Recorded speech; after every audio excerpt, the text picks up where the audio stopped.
complètement les allégations faites durant la commission Gomery, voulant que le Parti québécois se soit servi de Télé-Québec et de la SAQ pour recueillir illégalement des contributions financières de Groupe Action. En entrevue à LCN cet après-midi, en marge d'un passage éclair au congrès régional de son parti à Joliette, M. Landry, complètement hors de ses gonds, a vertement critiqué les façons de faire des libéraux fédéraux en pareille matière. C'est déjà dégoûtant et révoltant ce qu'on entend au scandale des commandites. Et c'est l'œuvre du gouvernement central et d'un petit gars de Shawinigan qui s'appelle Jean Chrétien, qui a commencé une manœuvre odieuse pour pouvoir violer la conscience nationale de la nation dont il est issu. Et avec cet exemple pervers venant d'en haut, ben là, on a eu tout le reste. Et pour rajouter l'injure à l'insulte, là, on essaie de faire porter ça sur le Parti québécois, qui est l'inventeur de la loi du financement des partis politiques, qui a été copiée 30 ans plus tard à Ottawa. Et si Jean Chrétien y avait pensé avant, le scandale des commandites n'aurait pas eu lieu. Alors, on est vraiment révoltés. Premièrement, on ne gardera pas 50 cents de cet argent. Notre compte en fidéicommis est déjà ouvert, puis il y a déjà de l'argent dedans. On va consulter le directeur général des élections. L'appel est déjà placé. On va consulter des juristes, puis on en fera le meilleur usage possible, mais pas pour le Parti québécois ou nos activités politiques. Et je vous redis que, quand cet argent nous a été remis, M. Brault n'était pas accusé de fraude. On présumait que c'est un homme d'affaires respectable qui voulait nous voir, qui a demandé rendez-vous à sa demande, et j'insiste sur le fait que le contrat qu'il avait avec la Société des alcools, si c'est ça qu'il voulait consolider, il l'a perdu. Il a pensé qu'à Québec, on faisait comme Ottawa. On fout de l'argent dans la caisse du parti, puis on a le contrat. Faux. Et à Radio-Québec, à Télé-Québec, Radio-Québec du temps, même chose. Télé-Québec, il y a eu un appel d'offres, il a eu le contrat, et puis quand on a eu les odeurs qui se dégageaient de ce scandale des commandites, il a reperdu son contrat aussi vite, et il l'avait obtenu par soumission publique. Et ça, à l'époque, Télé-Québec était dirigé par Robert Normand, ancien sous-ministre de la Justice, qui est un homme d'une intégrité exemplaire, et j'aimerais que vous lui en parliez si vous avez une chance. Et puis toujours à ce sujet, les témoignages incendiaires de la semaine dernière à la commission Gomery font mal au gouvernement Martin. Un nouveau sondage Ipsos Reid indique que les libéraux de Paul Martin ne sont plus qu'à 34 % dans les intentions de vote canadiens. Les conservateurs ne sont pas très loin derrière, à 30 %. C'est au Québec où les dommages sont les plus sérieux pour l'équipe libérale, avec seulement 29 % d'appui contre 41 pour le Bloc québécois. Le quart des personnes interviewées pour ce sondage l'ont été quelques heures après la levée de l'interdit de publication sur le témoignage de Jean Brault, ex-patron de Groupe Action. Et la commission Gomery nuit à Paul Martin, mais pourrait aussi coûter cher à Jean Charest. Certains libéraux, dont le sénateur Jean-Claude Rivet, commencent à affirmer publiquement qu'il serait peut-être temps de songer à remplacer Jean Charest à la tête du PLQ. Selon l'ancien conseiller de Robert Bourassa, les révélations entendues à la commission favorisent les partis souverainistes. Il affirme qu'un changement de garde chez les libéraux québécois pourrait briser cette tendance, puisque le chef libéral, selon lui, ne semble pas capable actuellement de le faire. Selon un récent sondage, les Québécois considèrent Gilles Duceppe comme le meilleur leader politique. Il est suivi de près par le libéral Philippe Couillard, dont le nom est fréquemment évoqué pour remplacer l'actuel chef du PLQ. L'ancien premier ministre du Canada, Brian Mulroney, est toujours en convalescence. Il est hospitalisé à l'hôpital Saint-Luc de Montréal, où il se remet d'une pancréatite pour laquelle une période de récupération est habituellement assez longue. Âgé de 66 ans, M. Mulroney avait été admis le 15 mars dernier pour faire enlever une lésion bénigne au poumon. Cette pancréatite, une infection, s'est développée durant son séjour. Premier ministre de 1984 à 1993, Brian Mulroney pratique le droit maintenant chez Ogilvy-Renault à Montréal. À Washington, signe incontestable du printemps, les cerisiers sont en fleurs. Et pour souligner l'occasion, un magnifique défilé est organisé, attirant... Ce printemps, le suspense se poursuit alors qu'un nouveau sondage confirme une remontée des conservateurs. Je vous retrouve au téléjournal. La grosseur de la pomme, mais 2 pommes, c'est une bonne indication. Je voulais vous montrer, on a préparé quelques ingrédients, on a d'ailleurs haché le chou et coupé les céleris, mais je vais vous montrer comment faire une julienne avec les pommes, parce qu'il y a une petite technique qui n'est pas compliquée du tout quand on n'a pas les outils, la machine pour le faire automatiquement. Alors, on va prendre la pomme, on va couper autour du cœur, parce qu'on ne veut pas avoir le cœur dans la julienne, évidemment. Et on va prendre un morceau comme ça, qu'on va couper en moitié. On tient bien notre morceau de pomme, et on va couper de fines lanières comme ça. J'imagine qu'on l'inverse sur l'autre sang pour donner les juliennes. Le tour est joué. Le tour est joué. Je suis simple, ciblé. Veux-tu que je prenne la relève? Absolument. Regarde. Pendant que tu fais ça, je vais m'occuper de couper l'oignon vert.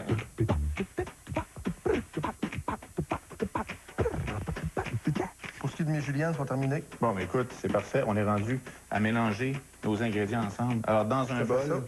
bien certainement. Dans un bol, on va mélanger chou. Mais avant de mettre ça dans le bol principal, je vais mélanger la sauce à salade, le curry et les amandes. Et on va commencer par mettre ça, cette sauce-là, dans le fond du bol. Pourquoi? Pour que ça se brasse mieux, j'imagine. Ça se brasse mieux, effectivement. J'ai pris une petite fourchette pour mélanger ça. Parfait. Alors, on ajoute le chou. Tu as coupé des pommes en julienne, on va prendre celle-là, plus celle qu'on avait déjà découpée tout à l'heure. Le céleri. Et l'oignon vert. Comme ça. Et je t'ai sorti une cuillère en bois pour mélanger ça. Et une fois que c'est bien mélangé, Robert, on va couvrir ça avec un papier cellophane. On va envoyer ça au réfrigérateur quelques heures. Je te laisse le papier. Oui, monsieur. Et pourquoi on couvre ça? Pour garder la fraîcheur. Exactement. Ça va vraiment garder les saveurs des aliments. Ça va les emprisonner. On peut dire carrément ça. Ça va les emprisonner à l'intérieur. On met ça au frigo? Robert vient de proposer différents accessoires, justement, pour te simplifier la vie, parce que tout à l'heure, tu avais enlevé le cœur de pomme. Tu aurais pu aussi vouloir éplucher avec un couteau tes pommes. Alors, je t'ai apporté toutes sortes de petits accessoires. Ici, tu reconnais bien, hein? Ah, ben oui. Je le trouvais tellement beau que je voulais te le présenter aujourd'hui. Tu peux T'as juste à l'essayer? tourner. Vas-y. Non. Un magnifique éplucheur de pommes. Vas-y. Hein? C'est simple. Oui. C'est sûr, on a une belle jarre à biscuits. Mais il n'y a pas des biscuits dans ma jarre. Il y a plein de choses. Des petites surprises. Oui, c'est beau, hein? Oui. Tu sais quoi? Oui. Un vide cœur de pomme. Est-ce qu'on essaie? Oui. Tu montes me tes laisses? talents. Ah oui, OK, on y va. Mais tu peux t'appuyer quand même ici, ça va aller mieux quand même. Alors, on comprend le principe jusqu'au bout. Voilà! Le tour est joué. On va se sauver quelques minutes. Tantôt avec ça, nous autres? Oui, là. Ici, c'est un peu le même principe. Tu as le vide cœur de pomme, mais tu peux aussi Fais des quartiers. les couper en quartiers. On va se prendre une autre pomme. Je suis en train de faire votre belle présentation. Hein? Vas-y, tant Je suis qu'on les mange, désolée. après, j'ai pas de problème. Vas-y, t'es On pas en a fort, fait. toi? Non, vas-y. T'es capable de nous enlever ça rapidement? Ah, hey, regarde ça. C'est merveilleux? Oui. Non? Oui? C'est esthétique, en tout cas. Ici, j'ai des emporte-pièces. Oui. Donc, ça peut être même pour faire des biscuits ou ajouter des formes à ta pâte à tarte. Et justement, j'en ai un autre ici qui est tout petit. Regarde bien. Tu as roulé ta pâte à tarte. Tu fais des tartes aux pommes des fois? À l'occasion. OK. Alors, tu roules ta pâte. Jusque-là, ça va? Oui, ça va. Et tu déposes ta pâte sur l'emporte-pièce. Tu roules à nouveau. Et là, lorsque tu lèves ta pâte, évidemment, on va enlever Oh. Des beaux petits des morceaux. petits bouts de pommes. C'est vraiment le fun. On Et- peut quasiment faire une petite pâte sucrée là-dedans Mais aussi. oui, On fait on- des friandises pour les enfants. Exact. On peut garder le retail après Voilà. pour déposer. Et si on avait pesé moins fort, on aurait juste vu la forme de la pomme sans nécessairement enlever les morceaux.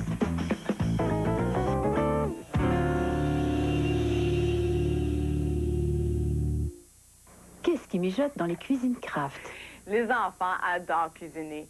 Et chez Kraft, on a inventé des recettes juste pour eux. Présentement, ils nous préparent un pain doré spécial. Très simple. Tartiner des tranches de pain avec du beurre d'arachide et de la confiture pour en faire des sandwichs. Trempez-les dans un mélange d'œufs et de lait. Enrobez-les de céréales et mettez au four. Pour plus de recettes, visitez craftcanada.com/enfants. Voilà. Merci. Ça sent bon, hein? C'est-tu votre première fois? Cette semaine, oui. Vous avez manqué sa salade grecque. Écœurante. Excusez. Bon, ça recommence. Sylvie, qu'est-ce que t'as fait encore? Des pâtes ail rôti et poivrons à la clubhouse. Toi pis ton clubhouse. Les savoureux mélanges d'herbes et d'épices Clubhouse. Une si bonne bouffe, on y prend goût. Mais hein? Tiens, non, on livre pas. Le saumon cajun vendredi. Toi pis ton clubhouse. Voici la... Ah, grand-maman, tu fais un salon climatiseur? Oui, ton grand-père et moi, on a décidé de suivre ton conseil, puis on est allé chez Climatisation Trois-Rivières. Ah, c'est le fun! Mais c'est ton grand-père qui va être surpris à son retour de voir que l'installation s'est faite aussi rapidement. Climatisation Trois-Rivières, des unités murales CPR et des systèmes centraux pour un confort exceptionnel dans toutes les pièces de votre demeure. Climatisation Trois-Rivières, notre métier, climatiser et chauffer. Vous êtes célibataire? Le réseau Elle et lui peut vous aider. Avec plus de 500 000 appels par mois, Elle et lui est le plus gros réseau de rencontres au Québec. Voici ce que vous obtenez. Un forfait d'essai gratuit pour tous les nouveaux membres. Enregistrez votre annonce personnelle sans frais et sans obligation. Écoutez des centaines d'annonces gratuitement. Vous pouvez même converser en direct avec la personne de votre choix. Le réseau est accessible 24 heures sur 24. Essayez-le dès maintenant. Un essai gratuit vous convaincra. Le réseau Elle et lui. Parce que deux, c'est mieux. Sortie branchée, une présentation de l'Orange Kaki. Vendredi, musique trad moderne au studio Ricard de Louisville avec les battants. Cependant, ce temps, Louis-José Hood est à la salle Thompson. Hugo Lapointe est à la salle Philippe Pillion de Shawinigan. Le lendemain, c'est Bob Walsh qui vous présente son excellent blues à la salle Philippe Pillion. Et Stéphane Rousseau rode son spectacle au théâtre Bellecour de Baie-du-Fer jusqu'à samedi. Profitez-en. Les sorties branchées, une présentation de l'Orange Kaki qui célèbre son 5e anniversaire. Et pour l'occasion, courez la chance de gagner 25 000 $. Ça rappelle tellement des beaux souvenirs, l'automne dans un verger. C'est une des activités préférées, je pense, des Québécois, l'automne. C'est une tradition chez nous, je pense, d'aller aux pommes l'automne avec les enfants, avec la famille. C'est tellement beau, l'air pur. Ah, vraiment. Ce serait laquelle ta pomme préférée, toi? Et moi, j'en ai deux.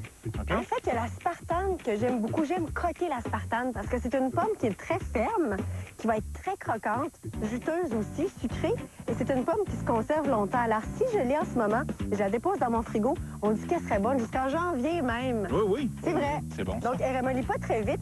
Mais par contre, pour cuisiner, c'est pas l'idéal parce que j'ai déjà essayé de faire une compote de pommes avec la spartane. Elle se défait pas parce qu'elle reste vraiment très, très dure.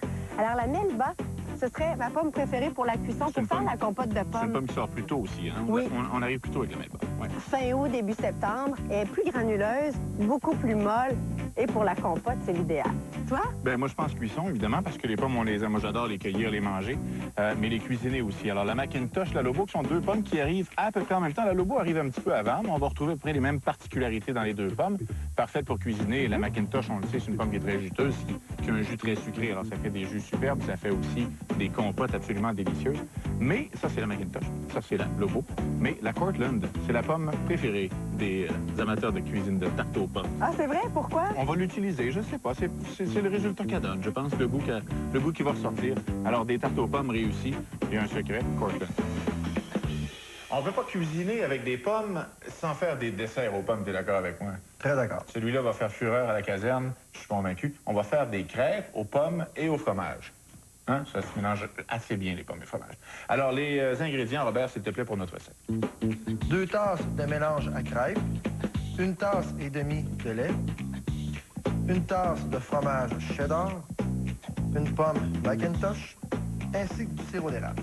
Pomme Macintosh, on s'entend que c'est une pomme qu'on utilise beaucoup au Québec pour cuisiner. Il y a une bonne raison à ça. C'est une pomme qui cuit très bien, qui s'utilise très, très bien dans les tartes, dans à peu près toutes les recettes, en fait, qu'on utilise. Mais on pourrait aussi choisir une autre pomme. Il y a d'autres variétés. La Cortland, par exemple, la Lobo, qui se cuisine aussi très, très bien. Alors, c'est à vous de décider. On choisit la Macintosh aujourd'hui et du fromage cheddar, une combinaison absolument délicieuse. Vous fouettez? Oui. Tiens. Mélange à crêpes. Et vous auriez pu faire votre propre mélange à la maison. On a choisi, nous, d'utiliser un mélange à préparer, mais vous auriez pu faire votre recette de crêpes traditionnelle, familiale. Il y a une famille au Québec qui n'a pas sa propre recette de crêpes. Chez nous, c'est la meilleure. Ah oui? Toujours ceux-là de notre mère, le meilleur, hein? Exactement. C'est ça que je dis. On va trouver chez maman, là, dimanche matin pour le brunch. Contente de m'entendre? Ta mère ou la mienne? La mienne. OK. Et la tienne aussi. Oui, sans doute. Il y a une chose qui est parfaite aussi avec notre recette aujourd'hui, Robert, c'est que, normalement, quand on fait des crêpes, on va ajouter nos ingrédients sur la crêpe une fois rendu dans la poêle. Dans notre cas, nous, on met les ingrédients dans le mélange à crêpes, littéralement. Une pierre deux coups. Une pierre deux coups. Fromage et notre pomme Macintosh qu'on a pré-râpé. Qu'on a pris le temps de râper un peu avant. Et là, ici, moi, je vous recommande une chose, c'est de ne pas râper votre pomme trop longtemps d'avance. Râper les pommes brunissent très rapidement.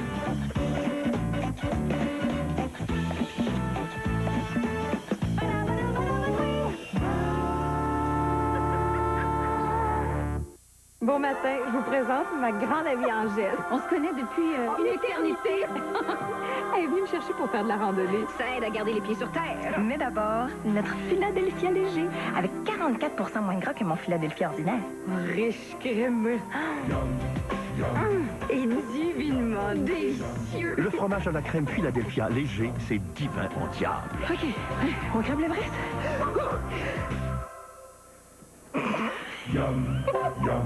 À quel ingrédient pensez-vous quand je dis déjeuner? Il n'y aura pas de mauvaise réponse. Carl, 2 œufs bacon. Faux! Des dattes et des raisins secs. Maintenant, quel est le meilleur endroit où on peut trouver ces ingrédients? Au marché? En Grande-Bretagne, le prince Charles et Camilla Parker Bowles, nouvellement mariés, sont en Écosse pour leur lune de miel. Ils ont quitté la réception donnée au château de Windsor après leur mariage civil. Leur union a reçu la bénédiction de l'archevêque de Canterbury. Il y a 2 ans aujourd'hui, le régime de Saddam Hussein tombait. Pour souligner l'événement, des milliers de partisans du chef chiite Moqtada Sadr ont marché pacifiquement pour dénoncer la présence américaine en Irak. Et au championnat de hockey féminin en Suède, le Canada n'a pas remporté la médaille d'or pour la première fois de l'histoire du tournoi. Voyez les meilleurs moments du mariage du prince Charles et de Camilla Parker Bowles dans un moment. Restez avec nous.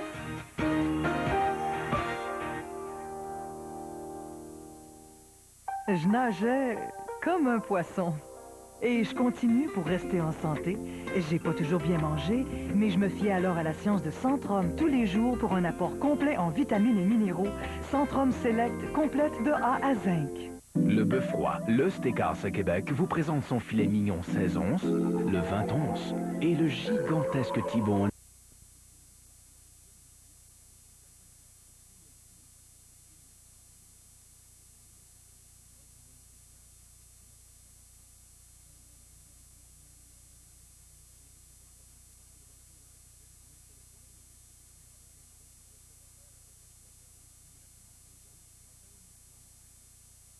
Les ingrédients sont une tasse de farine, une tasse de céréales. Rome revient tranquillement à une vie normale. La circulation a repris sur la grande artère qui mène jusqu'à la place Saint-Pierre. Les barrières métalliques qui contenaient la foule ont disparu. Tout le dispositif de sécurité aussi. Les milliers de fidèles qui ont envahi les rues de Rome et les abords du Vatican pendant plusieurs jours ont également plié bagages. Mais quelques pèlerins ont tout de même fait la file sous la pluie afin de se recueillir une dernière fois, même si la crypte sous la basilique où est inhumé Jean-Paul II est fermée au public. Le simple fait de savoir que le pape repose ici, c'est important pour moi, dit cette jeune fille. La première messe novendiale à la mémoire du pape défunt a aussi été célébrée en la basilique Saint-Pierre. Ce requiem aura lieu quotidiennement durant les 9 jours de deuil. Pendant ce temps, les cardinaux, eux, se sont réunis pour une 6e fois en Assemblée générale. Ils ont décidé à l'unanimité d'arrêter tout contact avec les médias durant les préparatifs du conclave qui débute le 18 avril prochain. Tout ce qui entoure l'élection du nouveau pape doit être tenu secret. No, but from today on, no. We're not going to speak to the press. Non ho nulla da dire. Grazie. La seule chose que le porte-parole du Vatican a déclaré, c'est que la béatification du pape Jean-Paul II relève de la seule compétence du futur souverain pontife. Hier, lors des obsèques, la foule a demandé en chœur que le pape défunt soit canonisé sur le champ. Pascal Derry pour le réseau TVA. Les récentes déclarations de Jean Brault à la commission Gomery nuisent au gouvernement Martin. Un sondage publié dans le Globe and Mail aujourd'hui démontre que les dommages sont tangibles. Le PLC n'a plus que 4 points d'avance sur les conservateurs et la menace d'élections hâtives persiste. François Cormier fait le point. J'ai donné dans cette période-là, entre septembre et quelque part en décembre, 50 000 $ comptant. Le témoignage de Jean Brault devant la commission Gomery continue de faire des vagues. D'abord, dans les intentions de vote. Un nouveau sondage démontre que les libéraux ne sont plus qu'à 34 % dans les intentions de vote au Canada. Mais c'est au Québec où les dommages sont plus sérieux, avec seulement 29 % des intentions pour le Parti libéral contre 41 % pour le Bloc québécois. Est-ce que vous pensez que ce serait le moment d'aller en élection? Non, pas pour l'instant. Je pense que c'est mieux d'attendre encore là, que tout se déblaye. Des élections, je pense que présentement, il n'y a pas de gens vraiment représentatifs. vraiment comme pour changer l'ordre des choses. On n'a pas vraiment de choix fort à faire au Canada, donc garder un gouvernement minoritaire en Chambre, c'est probablement la meilleure chose qu'on peut avoir présentement. Ils doivent servir de modèle. Fait que si la population peut pas avoir confiance en eux, ben ça va faire que ça va semer le bordel un peu partout. En entrevue à l'émission La Roque au G, Lucienne Robillard, une doyenne de l'équipe libérale, dit comprendre la frustration de la population.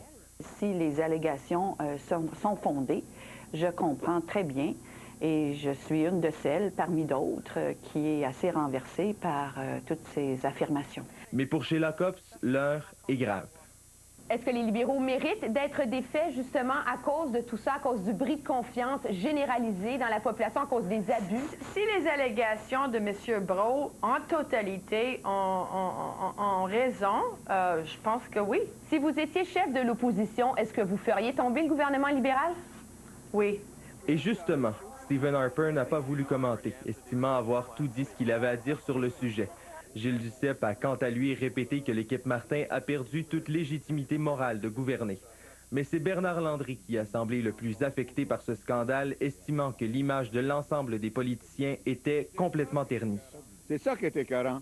Moi, j'ai passé 40 ans de ma vie en politique, en renonçant à toute fortune, à toute accumulation d'argent, en faisant des sacrifices imposés à ma famille pour me faire salir par Jean Chrétien et sa gang. Il y a toujours une limite. François Cormier, TVA, Montréal. Un autre accident mortel de motoneige est survenu cet après-midi. C'est le 35e cette année. Un homme de 20 ans est décédé après avoir perdu le contrôle de sa motoneige sur un sentier fédéré à Rivière-aux-Outardes, près de Bécomo, sur la Côte-Nord. L'homme a terminé sa course contre un arbre. Ils doivent vérifier la structure des résidences qui ont été inondées. À Saint-Félix-de-Valois, dans la région de la Naudière, et à Bécancour, en Mauricie, les sinistrés ont pu réintégrer leurs résidences. Quelques résidences sont toujours inondées à Sainte-Mélanie et Sainte-Élisabeth, dans la Naudière. Les rivières qui ont débordé plus tôt cette semaine sont toujours sous surveillance en Beauce et dans les Laurentides. Des jeunes en mal de sensations fortes se tournent vers les sirops pour la toux. On vous donne tous les détails au retour à LCN.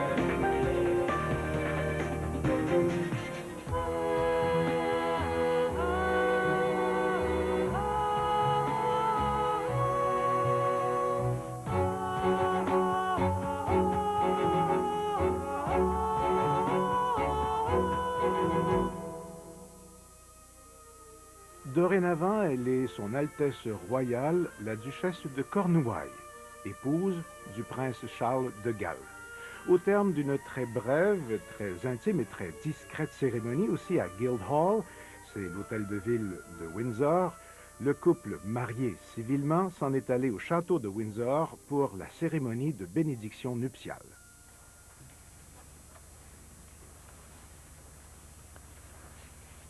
The Lord be with you. Le soin du Seigneur soit avec vous.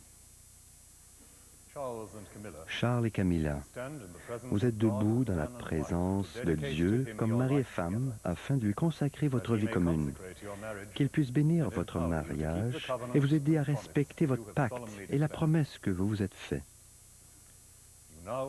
Vous voulez maintenant affirmer votre désir de vivre comme disciple du Christ et vous êtes venu devant lui, à Fontaine de Grâce, afin que, renforcés par l'Église, vous puissiez respecter les vœux du mariage dans l'amour et la fidélité.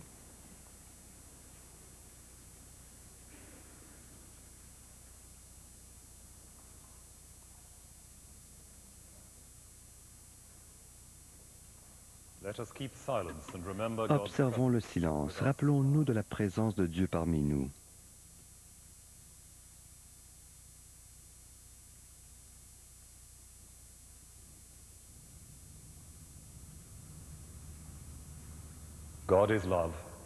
Dieu est amour, et ceux qui vivent dans l'amour vivent en Dieu, et Dieu est en eux. Prions. Dieu Tout-Puissant, tous les cœurs s'ouvrent à toi, tous les désirs te sont connus, et aucun secret n'est secret. Vide les pensées de notre cœur par l'inspiration du Saint-Esprit, pour que nous puissions t'aimer parfaitement et chérir ton nom saint. Par Jésus-Christ notre Seigneur. Amen. The sacrifices of God are a broken spirit. A broken and a contrite heart, O God, thou wilt not despise. Les sacrifices de Dieu sont un esprit Let us come to the Lord, affaibli, who is full of compassion, un cœur contrit. our transgressions. Et Dieu, tu ne vas pas détourner le regard de ces cœurs. Father of our Lord Jesus Allons Christ, vers le Seigneur, maker of all le things, Seigneur qui est compassion. Reconnaissons nos transgressions dans la pénitence et la foi. which we from time to time most grievously have committed, by thought, word, and deed, against thy divine majesty, provoking most justly thy wrath and indignation against us. We do earnestly repent, and are heartily sorry. Alors, le voici, le passage tellement sensible dont on a fait tant de cas à Londres où on disait que le prince et Camilla allaient demander pardon. Est-ce que c'est les mêmes mots que dans toutes les... C'est exactement le texte du rite de 1662 qui était le rite officiel de l'Église jusqu'à la publication du livre de prières alternatives dans les années 1980. C'est un texte traditionnel et habituel dans nos liturgies. Mais évidemment, dans les circonstances, considérant qu'ils ont été amants, que c'était su, que c'était connu, que cette prière-là demande pardon pour avoir péché et wickedness, là, en anglais, pour reprendre l'original. Oh oui, ça dit aussi bewail, c'est-à-dire se plaindre et gémir de nos péchés. Oui, mais on a voulu chercher beaucoup de choses là-dedans. Il est vrai que l'évêque de Salisbury a demandé d'une façon particulière, puisqu'il était indigné qu'on accorde autant d'importance à une bénédiction de mariage après que le prince ait vécu, justement, l'adultère, appelons les mots, appelons les choses par leur nom, il avait demandé qu'il y ait une demande de pardon publique pour qu'il n'y échappe pas comme les autres chrétiens devaient le faire. Et évidemment, dans la liturgie, comme c'était déjà prévu, on a accepté de remettre le C'est que ces mots et cette prière si vieille, aujourd'hui, dans le cas de Camilla et de Charles, prend un autre sens. Et un sens que tous les Britanniques, et particulièrement les leaders d'opinion, ont bien voulu souligner. Oui. Mais ça m'amène d'habitude, pour eux, c'est plus évident, les choses pour lesquelles ils ont à demander pardon, mais quand nous présentons devant le Seigneur aussi, on a des choses pour lesquelles on demande pardon, puis parfois on les oublie. Enfin, moi, je relativise beaucoup cet aspect-là, mais il est évident que dans la tête de tout le monde, le péché, un péché est connu. Il y en a peut-être d'autres. Dans leur cas, c'est une longue histoire. D'ailleurs, ça a commencé par un gate. Quand on rajoute gate au bout du mot, c'est parce que c'est gros. Le Camilla Gate, il faut retourner en 92, en novembre, mais c'était avant la séparation officielle de Charles et de Lady Di que ça a éclaté. Il faut se souvenir, là, on a quand même on a une grande histoire ici là, de 20 ans très trouble. Et la défunte princesse de Galles avait d'ailleurs dit en entrevue et dans un livre auquel elle a contribué que Camilla était la troisième roue du char de son ménage, qu'il y avait une troisième personne dans son ménage et elle l'a reconnu aussi. Bon, le prince Charles, évidemment, lorsque son mariage a commencé à mal aller, a fait des choix. Ces choix sont les siens.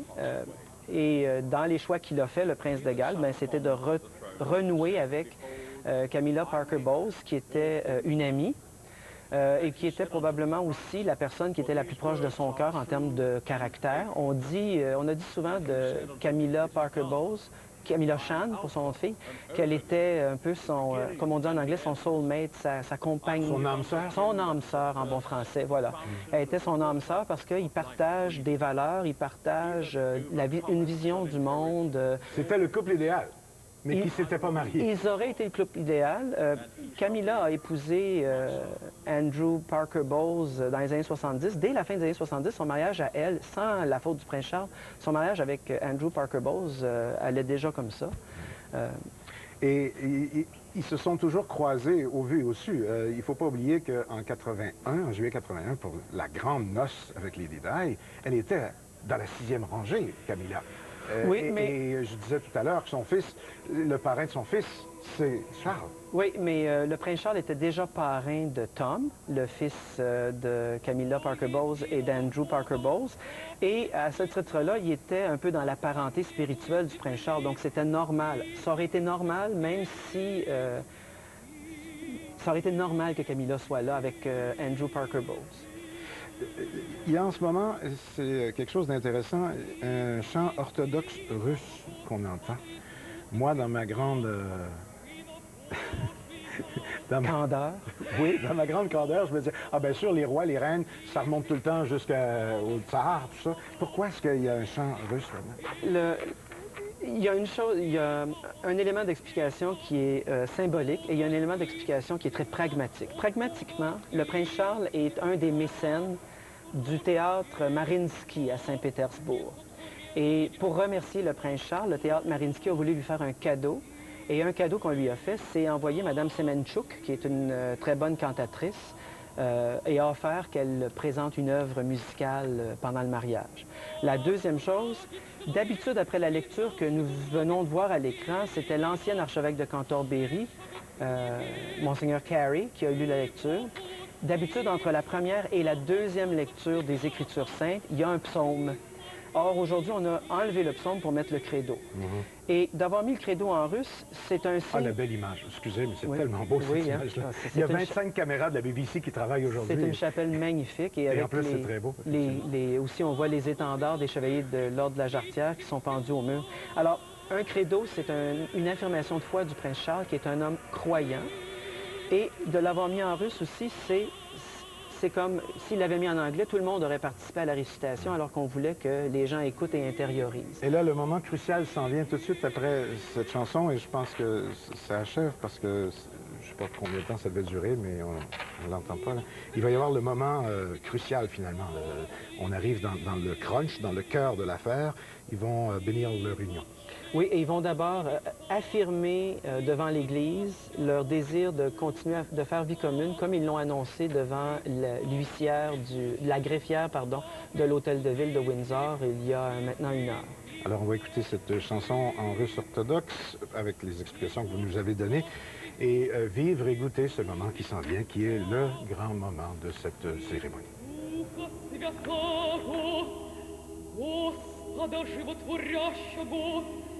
Иже от Отца исходящего, иже с Отцем и Сыном споклоняемой славима, глаголовшего пророки.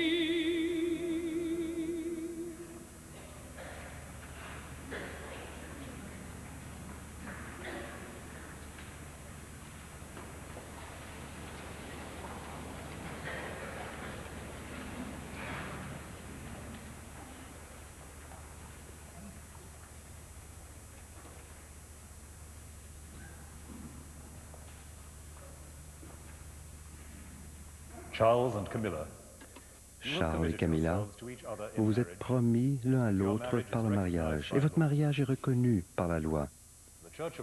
L'Église du Christ voit le mariage comme étant, selon la volonté de Dieu, l'union d'un homme et d'une femme, pour le meilleur et pour le pire, dans la richesse comme dans la pauvreté, dans la maladie et la santé, pour s'aimer et se chérir jusqu'à la mort. Est-ce que c'est votre compréhension du pacte et de la promesse qui vous unit? Charles, have you resolved to be faithful to your wife, forsaking all others so long as you both shall live? That is my resolve with the help of God. Camilla, have you resolved to be faithful to your husband, forsaking all others so long as you both shall live? That is my resolve with the help of God.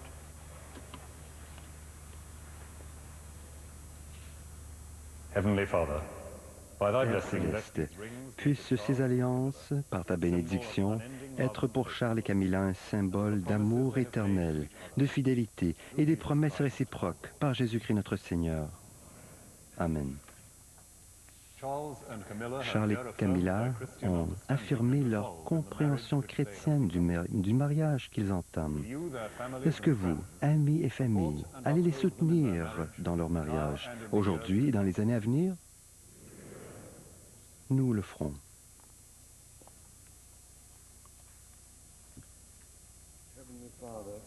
Père céleste, nous t'offrons nos corps et nos âmes, nos pensées, nos paroles et nos gestes, notre amour pour l'un et pour l'autre.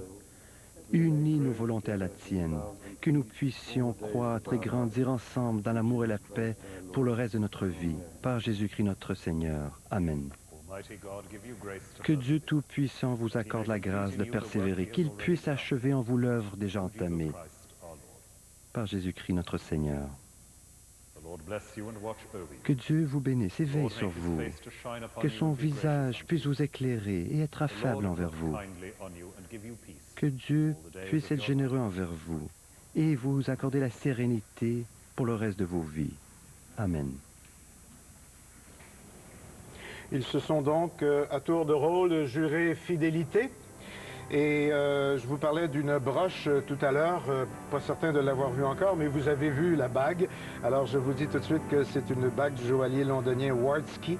C'est un 22 carats, rien de moins, et c'est très particulier parce que ça vient d'une mine locale, d'une mine de Clogau, près dans le pays de Galles. Et c'est une tradition que la reine-mère, en 1923, avait instituée, de prendre un diamant local pour en faire sa bague.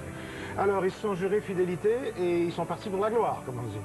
Oui, vous aurez remarqué, les auditeurs ont remarqué que l'archevêque de Cantorbéry a demandé à l'Assemblée son soutien parce que dans l'Église, maintenant, on demande un sacrement ou une bénédiction comme ça. Lorsque des gens s'engagent dans l'Église ou s'engagent l'un envers l'autre, on demande le soutien des autres chrétiens et chrétiennes. Et c'est ce qu'a fait l'archevêque de Cantorbéry, qui est un très beau geste qui est dans la nouvelle liturgie du Book of Common Worship. Devant le château de Windsor, il y a de moins en moins de monde. Ça se comprend puisque le couple ne ressortira pas. La chapelle est à même le château et ça va se passer à l'intérieur après. Donc, Julie, il y a de moins en moins de monde devant. Ils ont vu ce qu'ils avaient à voir, mais il reste encore beaucoup de Britanniques très monarchistes. Absolument, et nous avons trouvé un Britannique parmi la foule, M. Mackenzie, qui se passionne pour la famille royale. Il a un français impeccable. En plus, bonjour M. Mackenzie, vos premières impressions sur ce mariage? Mes premières impressions, je suis ici depuis 10 heures de ce matin avec mes deux filles et on s'est dit, on va venir voir le mariage, on espérait avoir de voir la famille royale de pas si loin. Je dois dire, on est un peu déçus parce qu'on a attendu 2h30 à Buckingham Gate, qui est un peu plus loin de Guildhall, où ils se sont mariés. Et notre première impression, c'était un minibus qui passait avec les deux princes et princesses Anne, et ensuite la voiture royale qui arrivait. Alors la voiture royale, on s'en donnait, peut-être ils vont se ralentir un peu, baisser la fenêtre, peut-être même nous dire bonjour. Et ils sont passés très vite. Alors qu'ils auraient tout intérêt à aller chercher le cœur de l'opinion publique, ils n'ont rien à perdre. Moi, je pensais qu'ils étaient nerveux devant le mariage, qui est quelque chose de tout à fait raisonnable, et que dans le retour, quand il était décontracté, ils se sont dit, on va maintenant chercher un peu, le rapprocher, les gens. Et vous avez raison, moi je pensais sincèrement qu'ils peut-être descendraient de la voiture, ils venaient serrer quelques mains. J'étais là avec mes deux filles et une personne du Tanzania qui était en visite en Europe. Je pensais peut-être ils vont venir quand même quelques mètres de nous, dire bonjour, peut-être même serrer quelques mains. En terminant, M. Mackenzie, vous approuvez ce mariage ou non? Je crois qu'il faut les donner une deuxième chance. Chacun a le droit d'une deuxième chance. C'est leur deuxième mariage pour tous les deux. Et je souhaite tous les deux les meilleurs vœux. Merci beaucoup, M. Mackenzie. Merci. Alors, voilà, Louis, on entend de l'extérieur les chants qui proviennent de la chapelle. La foule qui commence à se dissiper. Il reste quand même plusieurs centaines de personnes.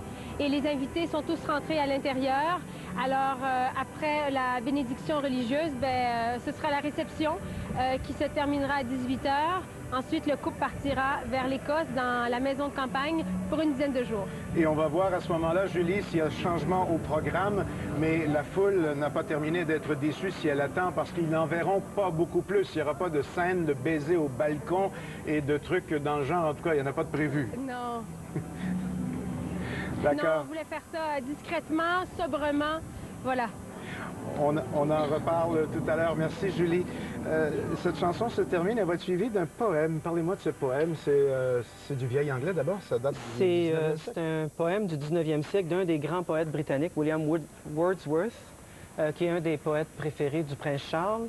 Et semble-t-il que c'est un des poèmes qui l'a toujours le plus marqué à lui.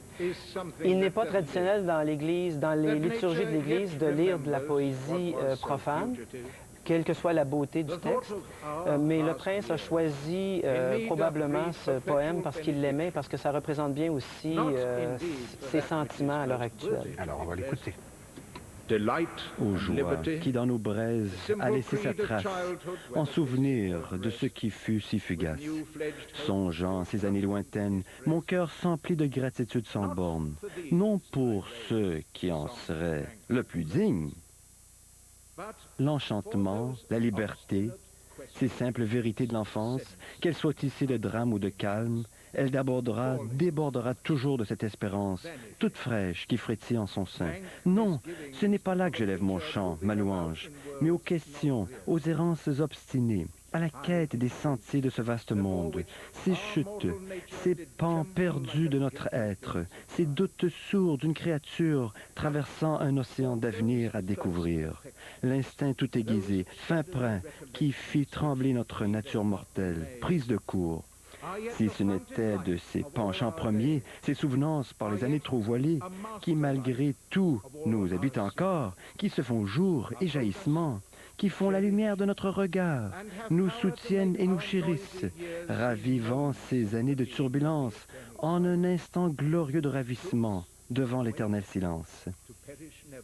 Aux vérités qui s'éveillent à leur nature impérissable, que ni langueur, ni folle équipée, ni homme, ni garçon, ni tout ce qui effrite la joie ne peut abolir ni détruire. Et donc, par une saison de beau temps, en cette terre si loin du rivage, nos âmes devinent cette mer immortelle qui nous porta jusqu'ici, qui nous emportera là-bas, voir ces enfants parcourir la plage, à écouter l'écume des âges.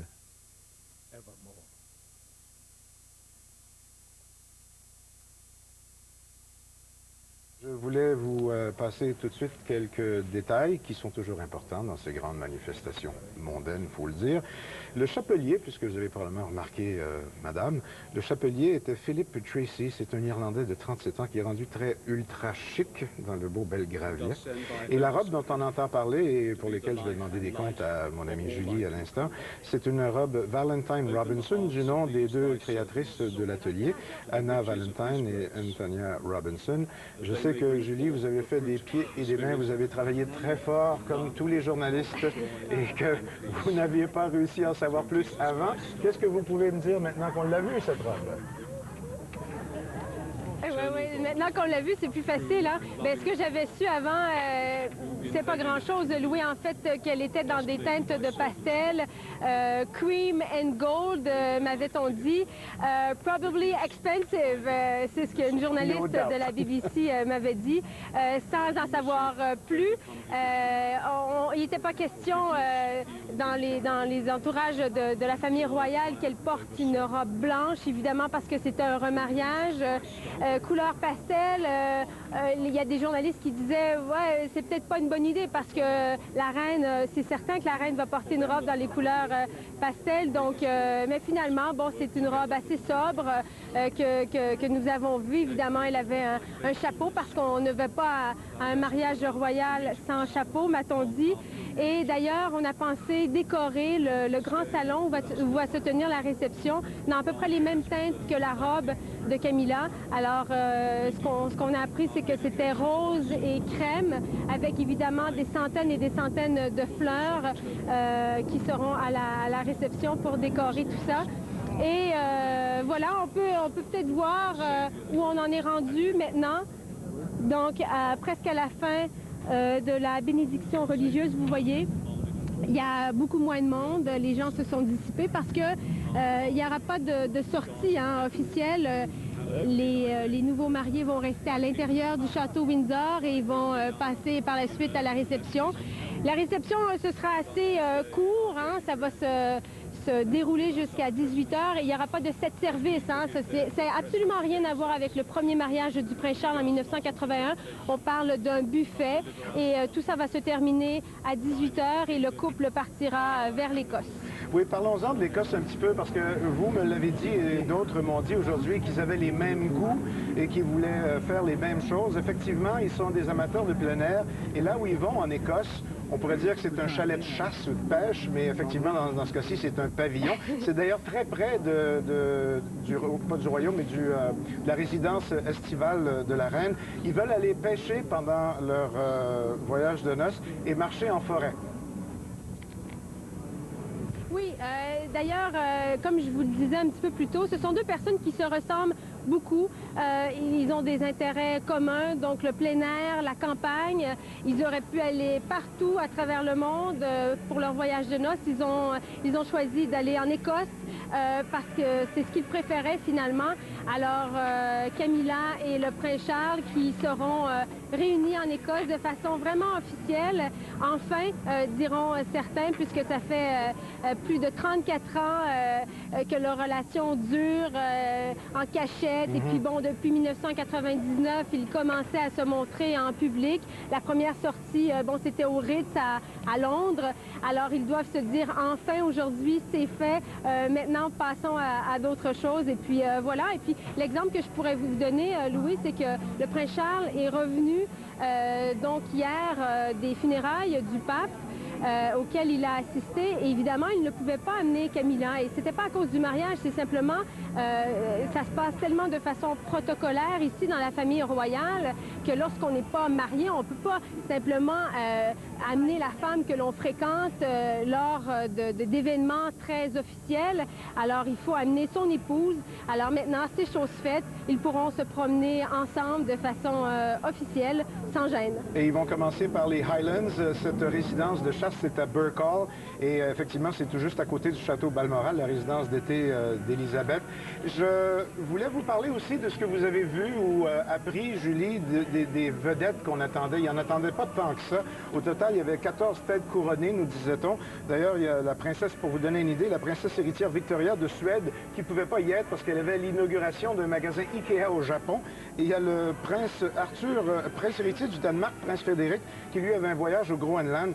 Dans les grosses vedettes, les grandes pointures, comme on dit, il y avait Sting, mais on n'était même pas certain s'il serait là, avec quelques autres noms. Joan Rivers, évidemment, premier ministre Tony Blair, qui est en élection. Qu'est-ce que vous avez su là-dessus?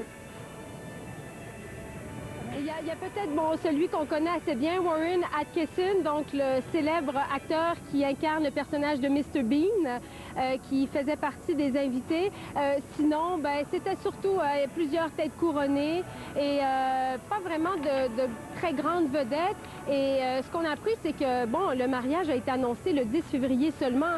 Et lorsqu'on veut inviter des personnalités très, très connues et qu'on leur demande à 2 mois d'avis d'assister à un mariage, bien souvent, ces gens-là ont des horaires assez chargés. Alors, ce ne sont pas des gens qui se déplacent comme ça à la dernière minute.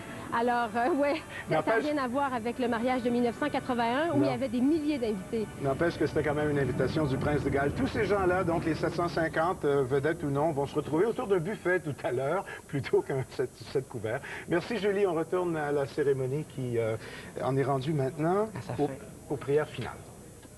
Dieu, la Sainte Trinité, vous fortifie dans la foi et dans l'amour, vous défend de tous côtés et vous guide dans la vérité et la paix. Puisse la bénédiction du Tout-Puissant, le Père, le Fils et le Saint-Esprit vous accompagner aujourd'hui et à tout jamais.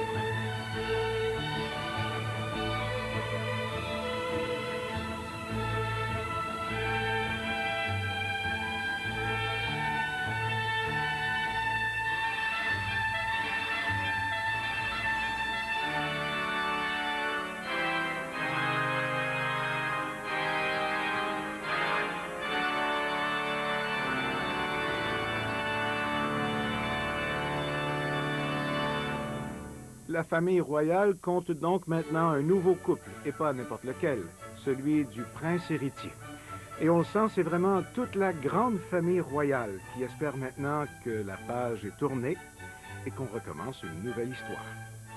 Ici Louis Lemieux à Montréal. Au nom de tous ceux et celles qui ont préparé cette émission, merci beaucoup de votre attention.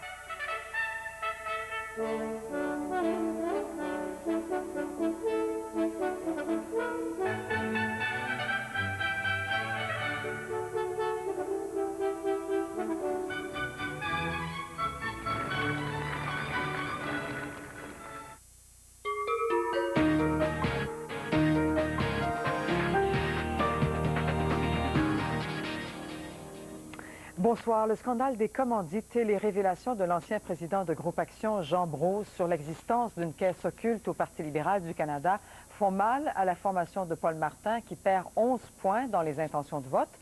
Selon un sondage Ipsos-Reid mené pour le compte du Globe and Mail et de CTV, 34 des répondants voteraient pour le Parti libéral de Paul Martin aux prochaines élections, contre 30 pour le parti de Stephen Harper. Au Québec, c'est le Bloc québécois qui récupère les pertes du...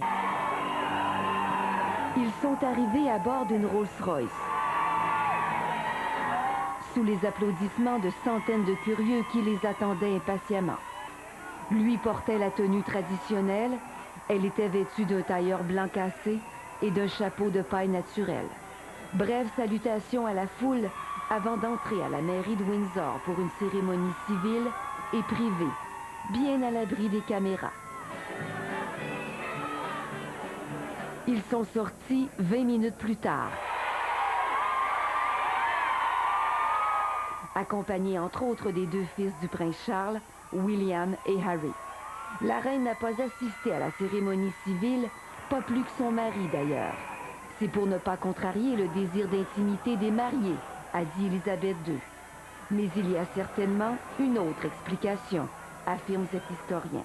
Les relations entre la reine et son fils, c'est connu, sont très tendues. Donc, elle n'a jamais apprécié l'apparition dans sa vie de l'autre femme. Mais la reine et le prince Philippe ont pris part à la bénédiction nuptiale, à la chapelle Saint-Georges du château de Windsor, tout de suite après la cérémonie civile. La nouvelle épouse avait revêtu une robe manteau de soie grise. Devant quelques 800 personnes triées sur le volet, le couple s'est promis fidélité.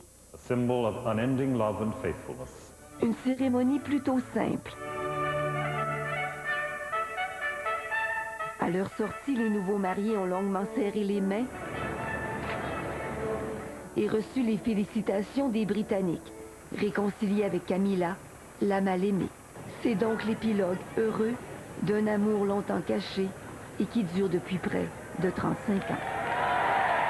Maryse Gagnon pour le réseau TVA. Les dernières déclarations de la commission Gomery ont fait mal aux libéraux de Paul Martin. Finally got her man. New questions about Canada's relationship to the monarchy. Plus, we'd be blessed if India still has 2,000 tigers.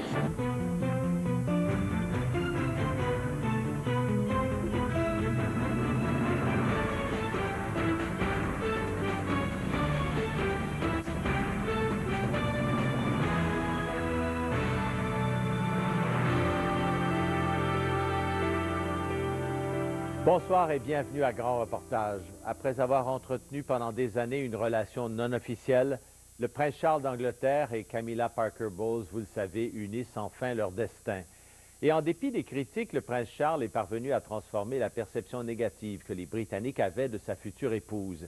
Mais comme vous le verrez dans ce reportage britannique, il aura fallu une longue campagne de relations publiques pour redorer l'image de l'héritier de la couronne après l'effondrement de son mariage avec Diana, mais aussi l'image de Camilla Parker Bowles, cet amour de jeunesse avec lequel le prince Charles est lié depuis plus de 30 ans.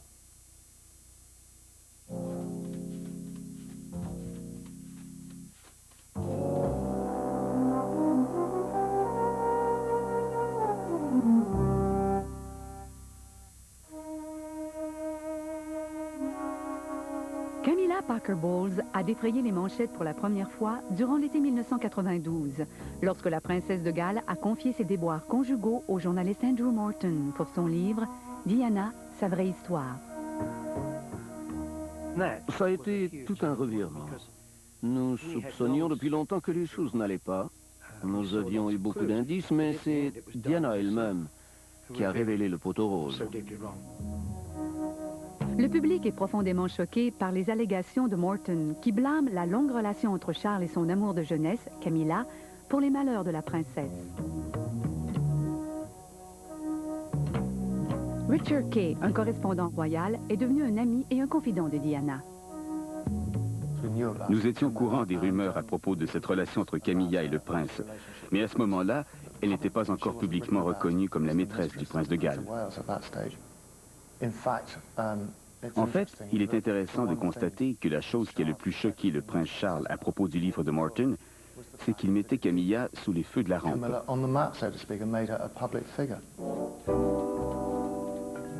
La résidence des Parker Bowles dans le comté de Wiltshire est assiégée par la presse. Après la publication du livre de Morton, Camilla savait que sa vie privée était fichue.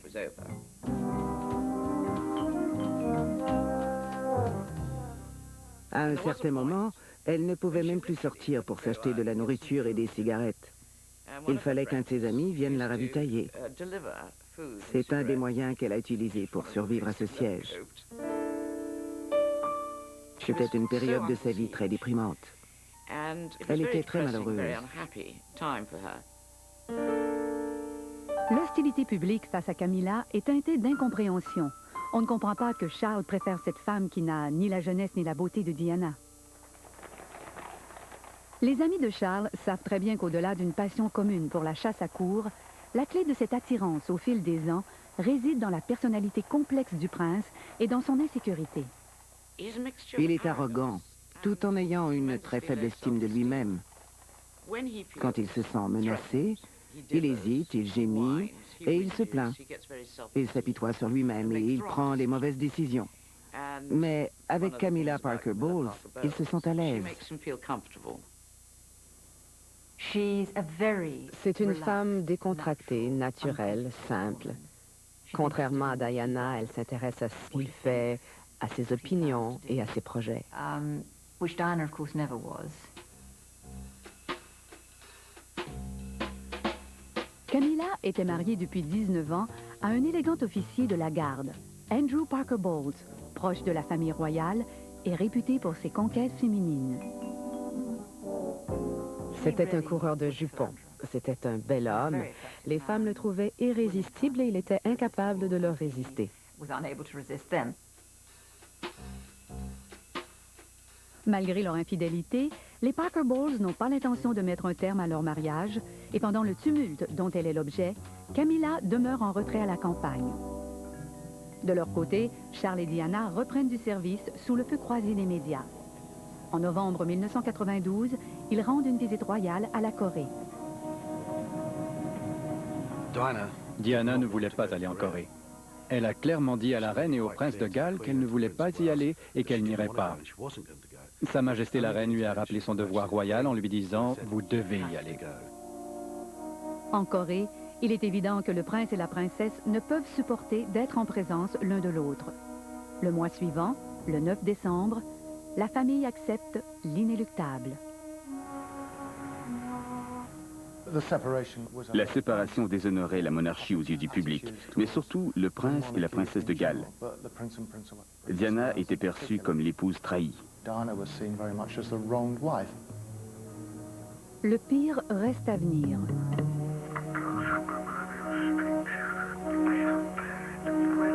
À l'automne, le Daily Mirror est contacté par un radioamateur qui a enregistré une conversation téléphonique intime du prince Charles avec une femme. On m'a envoyé à sa rencontre. J'ai pris la bobine et j'ai pensé, ça ne pourra jamais être diffusé. On ne pourra jamais imprimer ça. L'éditeur a dit, si cet enregistrement est diffusé, Charles se fera huer dans la rue. Le Daily Mirror prend des semaines à vérifier si la voix de la femme est bien celle de Camilla Parker Bowles. En janvier 1993, le journal publie l'affaire. I can't bear a Sunday night without you. It's like that program Stop a Week. I can't stop a week without you. Je crois que l'impact du Camilla Gate a été désastreux pour Charles. Cela confirmait sa relation avec Camilla et que toutes les allégations de Diana étaient fondées. La réputation de Charles est anéantie. Le jour où le Camilla Gate éclate, il visite les lieux de naufrage. Les médias remettent en considération le fait qu'il puisse un jour accéder au trône. Une longue campagne pour restaurer son image publique va bientôt s'engager.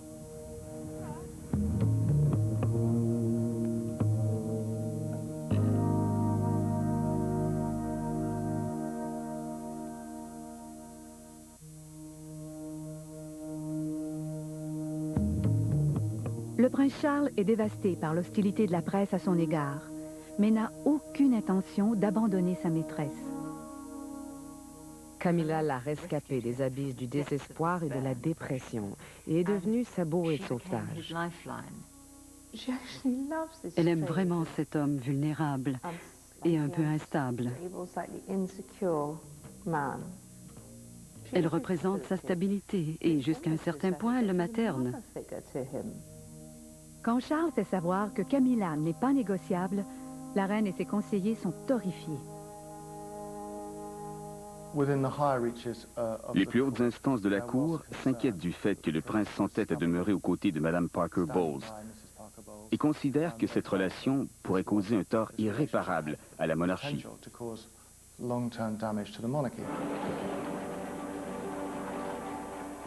Un des plus influents conseillers de la reine a suggéré qu'une façon d'organiser la succession au trône serait d'outrepasser Charles en posant la couronne directement sur la tête de William. À la surprise générale, la reine n'a pas rejeté cette suggestion. Cela démontre toute l'importance qu'elle accordait à l'affaire Camilla et à l'avenir de la monarchie. La décision de Charles la préoccupait au plus haut point.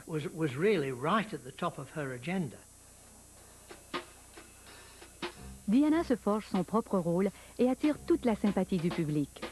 Charles décide alors de prendre une page de son livre et de donner sa version des faits aux médias. L'arme majeure de sa contre-attaque est un documentaire biographique présenté par Jonathan Dimbleby. Charles est enthousiaste à montrer son travail et accepte également de parler à Dimbleby de son mariage.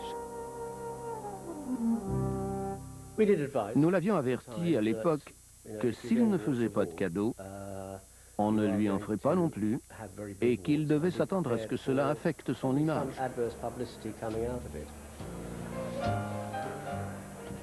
Le soir de la diffusion de l'émission de Dimbleby, Diana lui fait compétition dans une petite robe noire éblouissante. Mais cette fois-ci, le prince Charles vole la vedette. Ce film présentait bien son travail, mais la seule chose dont les gens se souviennent, c'est qu'il a admis son adultère. La reine était scandalisée. La monarchie ne devait pas s'abaisser à laver son linge sale en public.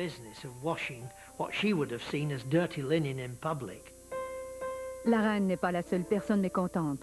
La famille de Camilla déplore que Charles ait exposé Camilla et son mari. Je crois qu'elle a été très étonnée qu'il ait parlé si franchement. Et Andrew Parker Bowles était choqué parce que ça faisait de lui un cocu. Nous avons passé des mois, plus d'1 an, à cultiver 2 excellentes sources. L'une très près du prince Charles à Highgrove et l'autre parmi les domestiques de Camilla Parker Bowles. Ce contact nous a téléphoné et nous a dit « Je vais prononcer une courte phrase de 5 mots. Et je veux 28 000 $ en échange de chacun de ces mots. » 28 000 $ par mot, ce serait sûrement le lignage le plus cher de l'histoire du journalisme. La personne a dit « Camilla va demander le divorce. » Parfait. 140 000 $, merci. Les Parker Bowles divorcent en 1995. Pour que le public accepte le couple Camilla et Charles, Camilla doit tout d'abord sortir de l'ombre.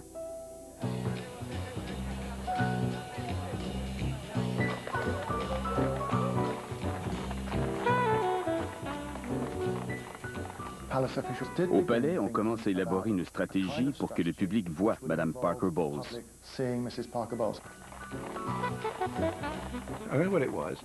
Tout à coup, elle a commencé à sourire. Quoi qu'il arrive, elle souriait. Elle avait fière allure. Elle gardait la tête haute et elle fixait la caméra sans détour. Et ça marchait.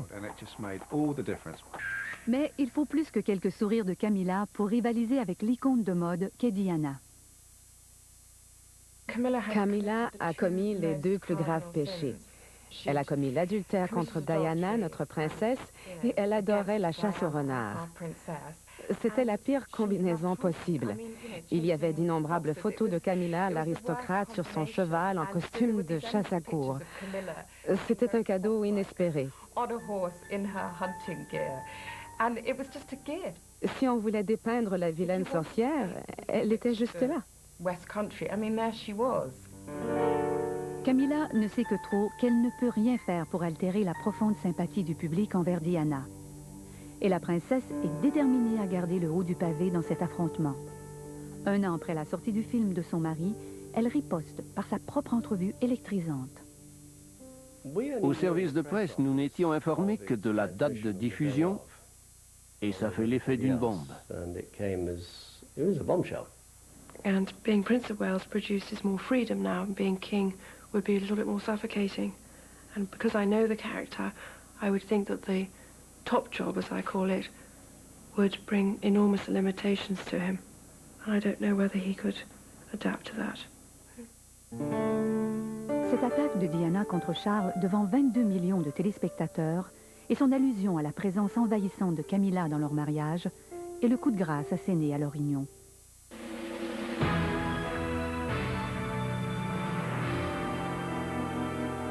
Le décès de Diana est rempli d'embûches pour la famille royale, surtout pour le prince Charles.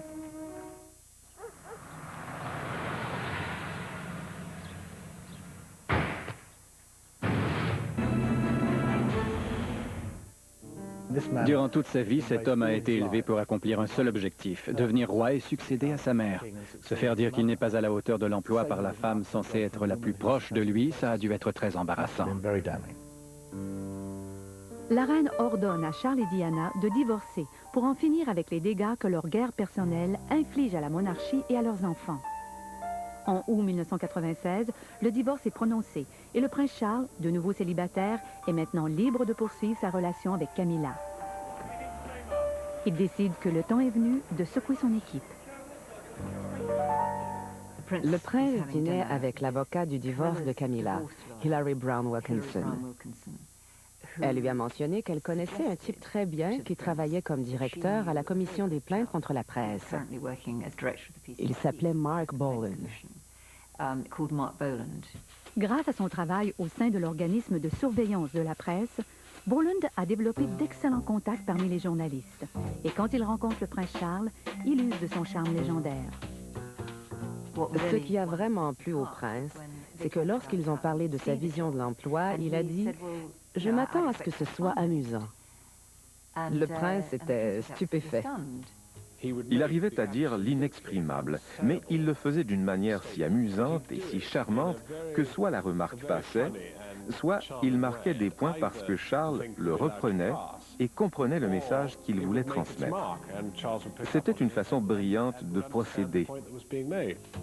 Enfin, Charles a trouvé un manipulateur des médias assez habile pour rivaliser avec Diana. La conspiration lui procure un certain plaisir. Il vous dit quelque chose que vous savez déjà, mais d'une manière si amusante et avec une telle complicité que soudain, vous vous sentez comme la seule personne en qui il ait confiance. Ce qui est insensé, puisqu'il agit ainsi avec toutes les filles et tous les garçons. Il est très doué, en fait. La mission de Boland consiste à réhabiliter Charles et à apprendre au public à tolérer Camilla. Il ciblait la télévision, la radio ou quelqu'un de la presse à sensation, quelqu'un d'un journal grand format, et quand les trois sortaient la même nouvelle, subitement, ça devenait un fait biblique incontestable. Il y arrivait en choisissant avec discernement la bonne personne au bon moment. Boland cible impitoyablement les journaux les plus utiles à sa cause et ignore les journalistes en dehors de son cercle de charme. Si on était journaliste indépendant et que Mark Boland n'aimait pas ce qu'on écrivait, on ne faisait pas partie de son personnel. C'est-à-dire qu'on ne recevait pas d'informations de sa part. Et c'est ce qui s'est produit dans mon cas. Gare à tout journaliste qui ne va pas dans la même direction que Boland. Si des journaux se comportent mal à ses yeux, s'ils tentent de le doubler ou de publier une nouvelle qu'il leur a demandé de ne pas publier, il ne les approvisionnera pas en potins la prochaine fois. Il ne les aidera plus et les publications dépendent de lui. Moins d'un mois après l'arrivée de Boland en poste au palais, le News of the World reçoit une nouvelle en primeur. Charles et Camilla passeront la fin de semaine à Welsh chez un ami, Nick Paravacchini. Le News of the World a probablement été informé. C'était un nouvel endroit où l'on pouvait trouver Charles et Camilla. C'était le premier signe que quelque chose se passait. La tactique de Boland de laisser filtrer certaines informations et de faire des confidences à des journalistes privilégiés choque l'entourage de la reine au palais de Buckingham. Sir Robert Fallows, conseiller senior de la reine, n'a pas confiance dans l'homme du prince Charles. Si on voulait garder une information confidentielle, il fallait s'assurer que Boland n'était pas là. Oui, je pointe quelqu'un du doigt en disant qu'il est la source de toutes les fuites. Pas nécessairement de toutes les fuites, mais d'un grand nombre d'entre elles. D'ailleurs, il ne l'a jamais nié.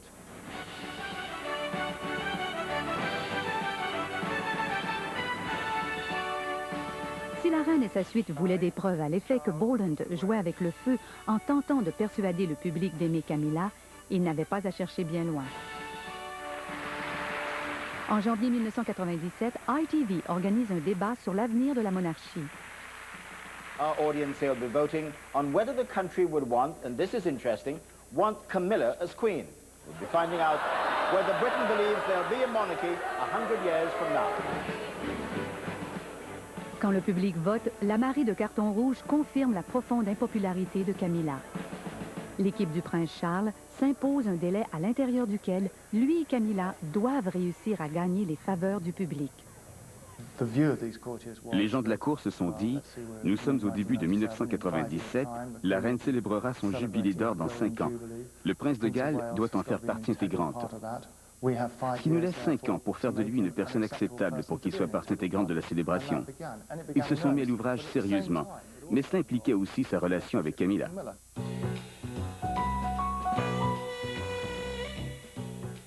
Lorsque Charles organise une réception pour le 50e anniversaire de Camilla, durant l'été 1997, Mark Boland agit prudemment. La fête a été réduite au minimum et on nous a donné très peu de moyens, mais Mme Parker Bowles est arrivée resplendissante et la voiture a ralenti en passant.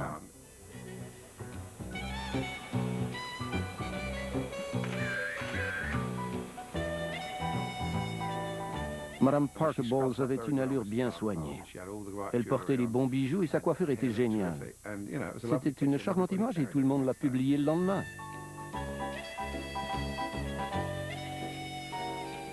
Diana était au courant de la fête et durant ses vacances en France, elle donne son propre spectacle qui fait une dure concurrence à la célébration.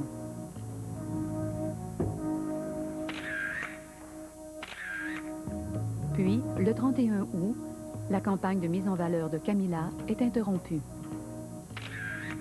Je venais d'éteindre la lumière. Il était environ 1h moins 20 et mon téléavertisseur a retenti. C'était les gens de CNN et ils m'ont demandé « Pouvez-vous nous parler de l'accident à Paris ?» J'ai répondu « Quel accident à Paris ?»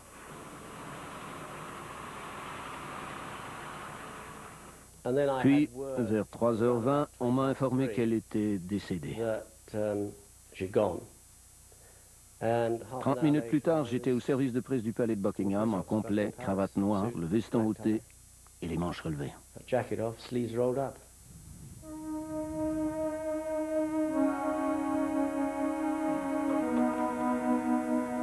Le décès de Diana est rempli d'embûches pour la famille royale, surtout pour le prince Charles. Le choc de cette tragédie affecte profondément Charles. Il craint, entre guillemets, que le public l'accuse.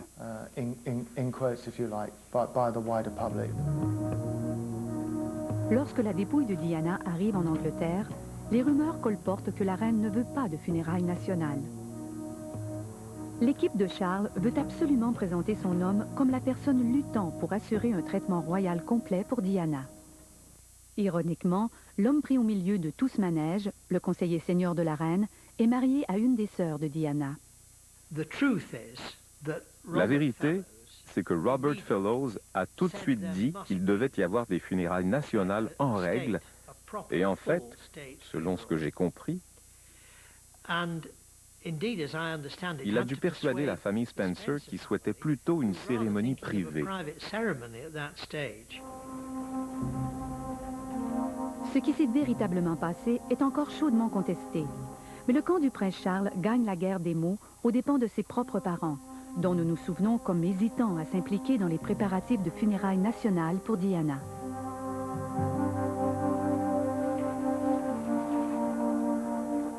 Camilla, qui regarde l'événement à la télévision, doit se demander si elle pourra un jour reparaître en public aux côtés du prince Charles. Diana restera à tout jamais une icône, jeune et belle, alors que Camilla prend de l'âge. Les manchettes présentées par Unipneu. Plus de 100 marchands conseils partout au Québec, parce que quelqu'un vous attend.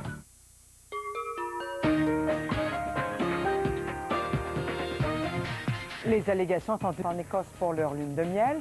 Ils ont quitté la réception donnée au château de Windsor après leur mariage civil.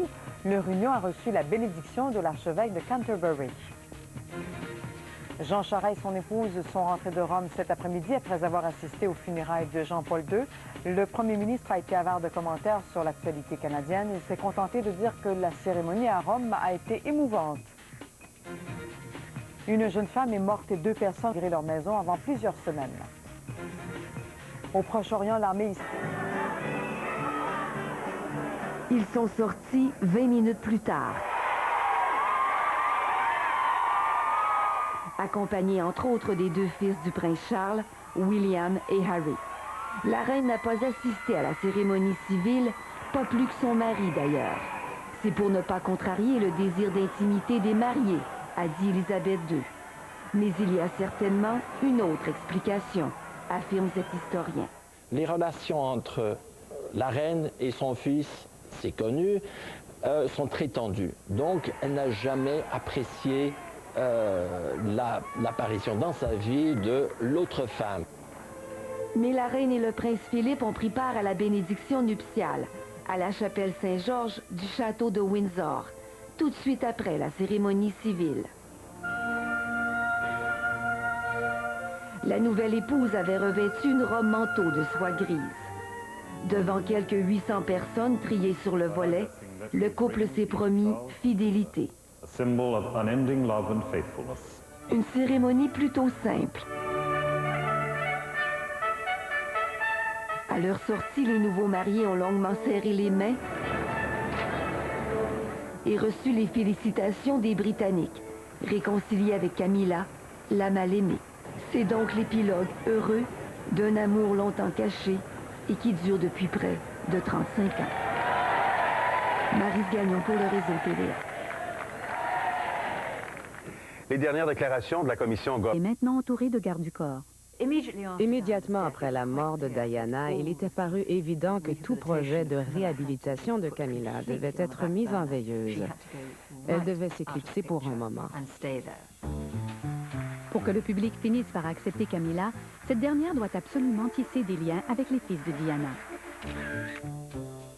En juin 1998, moins d'1 an après la mort de Diana, on organise une rencontre secrète entre Camilla et le prince William. La stratégie de Boland porte fruit. Toutefois, il n'arrive toujours pas à obtenir la chose à laquelle Charles tient le plus. L'opinion du palais de Buckingham, de la reine et du prince Philippe ne lui feront pas mettre un terme à sa relation avec Camilla. Mais même s'il a décidé d'en faire à sa tête, il voudrait obtenir l'assentiment de sa mère. Il voudrait que la reine comprenne et reconnaisse l'existence et l'importance de cette relation.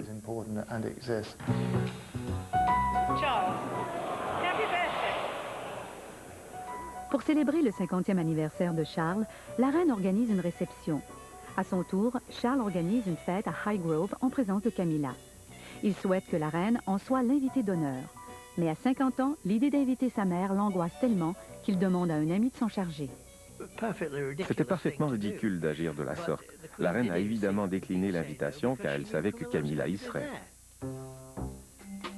La réception à Highgrove a donc lieu en l'absence de la reine, et Camilla en est l'hôtesse.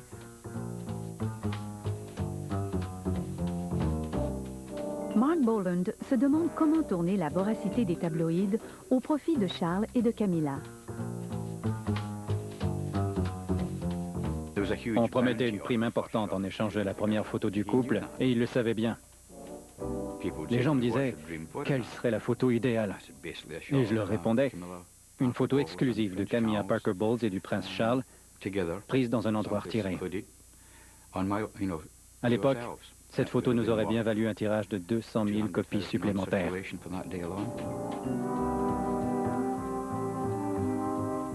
J'ai reçu un appel d'une personne travaillant pour Mme Parker Bowles me disant « Pourriez-vous demander aux gens de ne pas l'interpeller car elle est très nerveuse ?»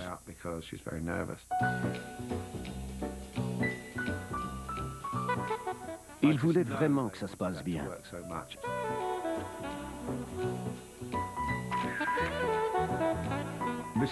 Mme Parker Bowles était dans un état épouvantable. Elle paraissait très nerveuse. Elle en avait des sueurs froides. À mon avis, elle désirait s'engouffrer dans cette voiture aussi vite que possible. Camilla fait dorénavant partie d'un couple célèbre. Toutefois, elle doit composer avec le fait que de nombreuses personnes restent de fervents inconditionnels de la défunte princesse. De plus, Diana restera à tout jamais une icône, jeune et belle, alors que Camilla prend de l'âge. Le nouveau rôle public de Camilla aux côtés de Charles exige une garde-robe différente de celle de sa vie passée à la chasse ou comme spectatrice de matchs de polo. Dans ce cas-ci, Camilla n'est pas du tout à son avantage dans ce rouge flamboyant. Ses cheveux aussi sont horribles. Elle semble avoir 150 ans. Cela incitait des commentaires du genre « Comment a-t-il pu quitter celle-ci pour celle-là » Jo Hansford possède un salon à Mayfair. Depuis plus de 20 ans, elle se charge de teindre les cheveux de Camilla.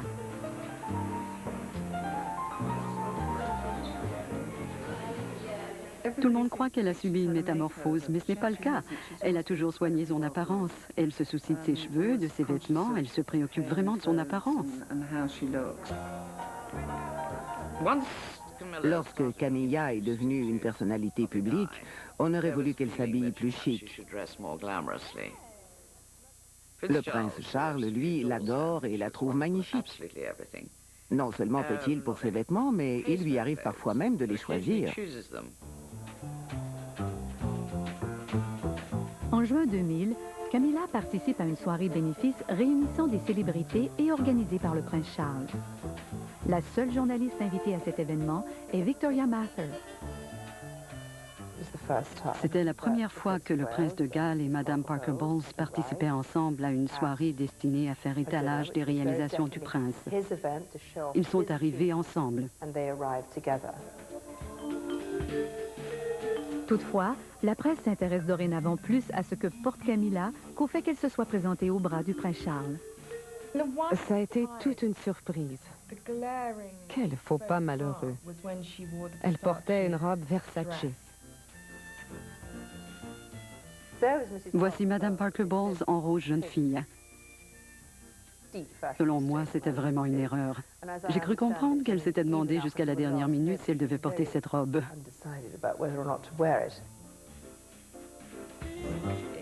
La mort de Diana nous semblait encore récente. Et vers la fin de sa vie, on l'avait beaucoup associée à Versace. C'est pourquoi porter cette robe paraissait si déplacé. Les gens l'ont alors critiquée. Ils ont prétendu qu'elle avait fait un affront à Diana, qui adorait Versace. Mais ce n'était rien de tout cela. Le prince Charles trouvait que cette robe lui allait à ravir, et voilà pourquoi elle l'a portée. C'est aussi pour cette raison qu'elle ne se fait pas redresser les dents. En partie parce qu'elle a peur du dentiste, mais surtout parce que Charles la trouve bien comme elle est. Même chose pour ses cheveux. Ses amis lui disent « Tu devrais changer de coiffure », mais elle ne le fait pas car il veut qu'elle reste comme elle est.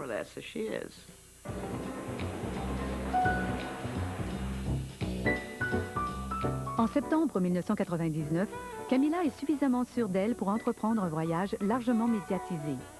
Elle se rend passer 4 jours à New York, ville où Diana était adulée. Le doreur d'images de Charles, Mark Boland, l'accompagne. Il retrouve à New York Michael Fawcett, l'assistant personnel du prince. On présente à Camilla tout le gratin de la société new-yorkaise. Le fait que le prince Charles ait demandé à ses plus fidèles collaborateurs d'accompagner Camilla démontrait à quel point elle était importante à ses yeux. Elle agissait aussi à titre d'éclaireuse pour Charles. Selon lui, cette région de l'Amérique lui était hostile, car on y chérissait Diana.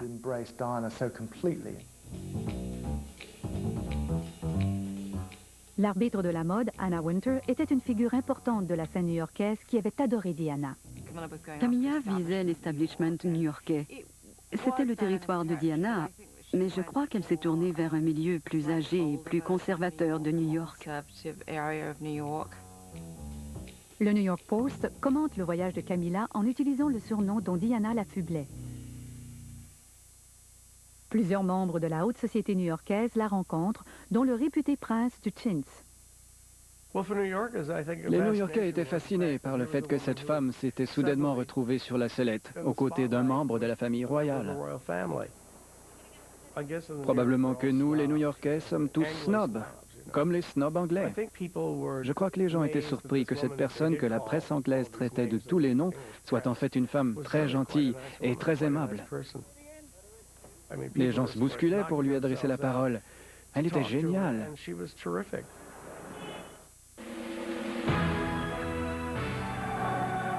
La reine reconnaît publiquement que Camilla est la compagne de Charles en l'invitant à s'asseoir dans la loge royale au plus fort des célébrations. Les déménageurs sont partis. La royauté. Mais la reine, la personne dont l'opinion importe le plus, s'y refuse toujours. Toutefois, le nouveau secrétaire particulier de Sa Majesté, Robert Genvrin, ancien diplomate de nature pragmatique, considère qu'il est temps que les choses évoluent.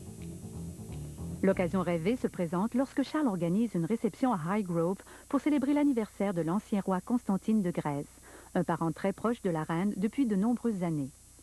Une fois de plus, Camilla y sera. Genvrin s'est présenté après sa réunion matinale avec la reine et il a dit d'une voix surprenante « Elle va se rendre à la réception de Highgrove ». Tout le monde était étonné. Cela signifiait que la reine avait décidé de reconnaître l'existence de Camilla. Il s'agissait d'une étape importante sur la longue route parcourue par Charles et Camilla. Une route parsemée de sorties publiques au théâtre et au restaurant, sorties orchestrées afin d'associer de plus en plus Camilla à la famille.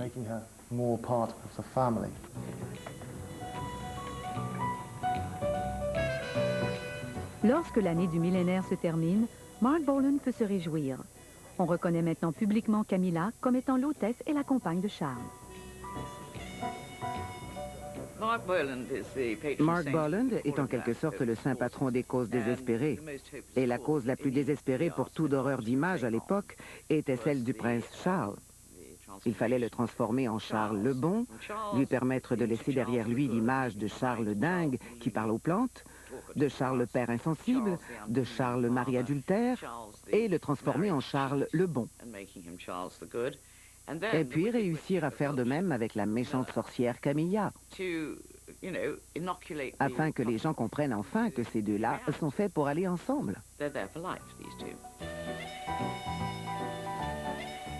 Comme tout bon membre de la famille royale, Camilla parraine, elle aussi, une œuvre de charité. Sa mère est décédée d'ostéoporose, une maladie osseuse. À l'été 2001, Mark Boland utilise une soirée bénéfice pour faire avancer la cause de Camilla.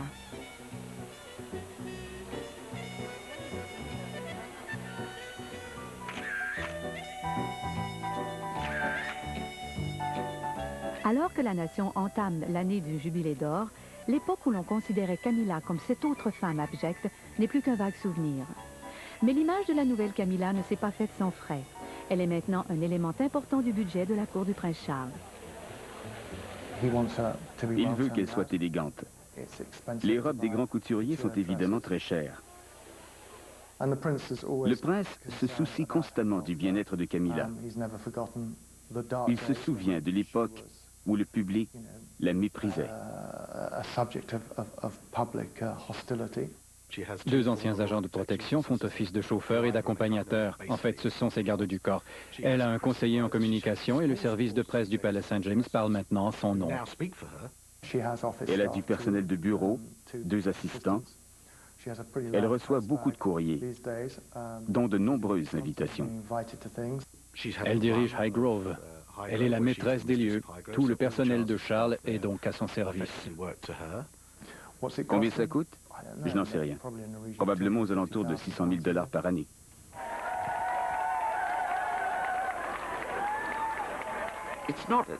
Son but n'est pas de devenir reine. La présence de tous ces gens célèbres l'amuse. Elle aime les cancans. Elle apprend à apprécier la vie de la haute société. Mark Boland a réussi à faire accepter l'idée que Camilla est la conjointe du prince. Il a depuis quitté son emploi au palais afin de fonder sa propre entreprise de relations publiques. Mais le prince Charles tient à profiter encore des conseils de cet homme à la touche magique. Il lui verse donc une avance alléchante en échange de ses services. Et il en aura bien besoin, car avant la fin de l'année du Jubilé d'or, la crédibilité de Charles comme futur roi est encore une fois remise en question.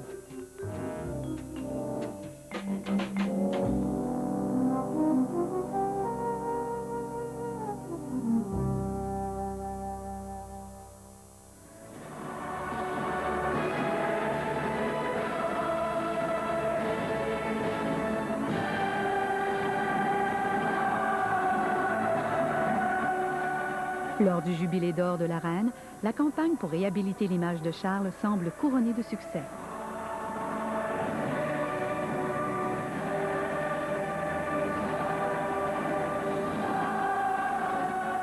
La reine reconnaît publiquement que Camilla est la compagne de Charles en l'invitant à s'asseoir dans la loge royale au plus fort des célébrations. Un grand soin a été porté à l'attribution des places, car les gens de la cour s'inquiétaient de ce que dirait le public et la presse. Camilla pouvait-elle être dans le même plan de caméra que la reine? J'ai entendu dire qu'on avait voulu la placer de manière à ce que cela ne se produise pas. Pourtant, elle y était. On ne remet plus en question la présence de Camilla. Elle soutient Charles dans son travail. Toutes ces années où elle a baissé la tête et n'a jamais réagi aux attaques de la presse ont porté fruit. Alors, lorsque Charles se rend à l'exposition florale de Sandringham, une manifestation associée à la défunte reine-mère, Camilla l'accompagne. Elle est là pour le soutenir et non pas comme hôtesse, ni pour jouer la vedette. Vous savez, les gens s'évanouissaient presque ou mouillaient leurs pantalons lorsqu'ils rencontraient la princesse de Galles. C'était elle la véritable star. Elle brillait de tous ses feux.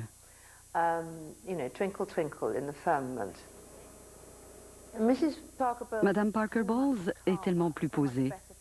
Elle convient beaucoup plus à Charles car elle ne lui vole jamais la vedette. Il semble que Charles soit finalement parvenu à atteindre la stabilité dans sa vie privée autrefois si tourmentée. Toutefois, l'ombre de Diana ne tarde pas à réduire à néant 6 années de travail acharné de relations publiques. Elle est revenue les hanter sous les traits de son majordome Paul Burrell. La déconfiture du procès de Burrell, accusé d'avoir volé plusieurs objets appartenant à Diana, est suivie de nombreuses révélations embarrassantes. Certaines concernent le style de vie choyé et gâté de Charles, ainsi que son extravagante hospitalité.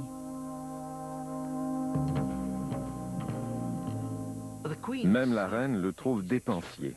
Lorsqu'il se rend à Sandringham, il a besoin d'avoir 8 pièces à sa disposition. La reine trouve cela ridicule.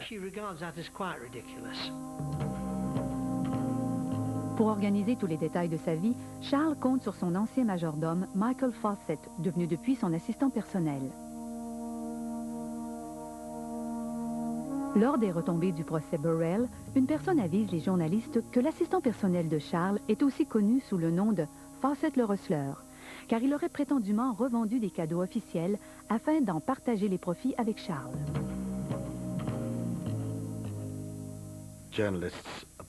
Les journalistes étaient au courant de certains agissements louches concernant les cadeaux, mais personne ne voulait en parler. Que vous soyez Madame Tout-le-Monde faisant parvenir un petit présent au prince de Galles, ou que vous soyez un sultan lui offrant un magnifique plateau d'argent,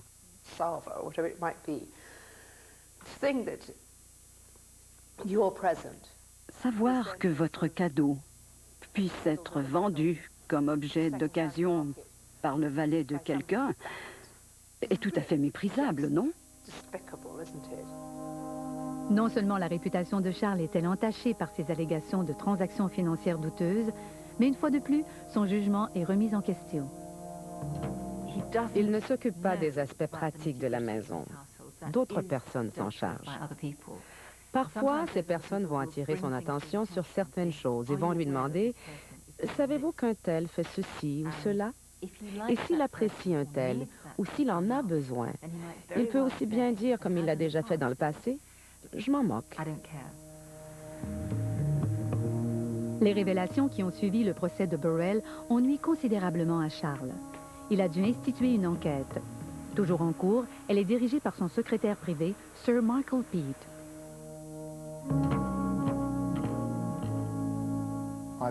À mon avis, le prince est très affecté par tout cela. Il considère que sa popularité et son rang en souffrent grandement. En fait, même l'image de la monarchie n'a pas été épargnée. Autre coup dur. En janvier, son conseiller en communication de longue date, Mark Borland, lui annonce qu'il met un terme à son contrat comme conseiller du prince afin de pouvoir se consacrer à ses autres clients. Cela a démontré que sans Boland, comme lieutenant sur la ligne de front, Charles n'a plus les capacités nécessaires pour venir à bout de ce genre de situation. Il semble évident que cet homme indécis n'a pas fait ce qu'il fallait pour tuer cette affaire dans l'œuf.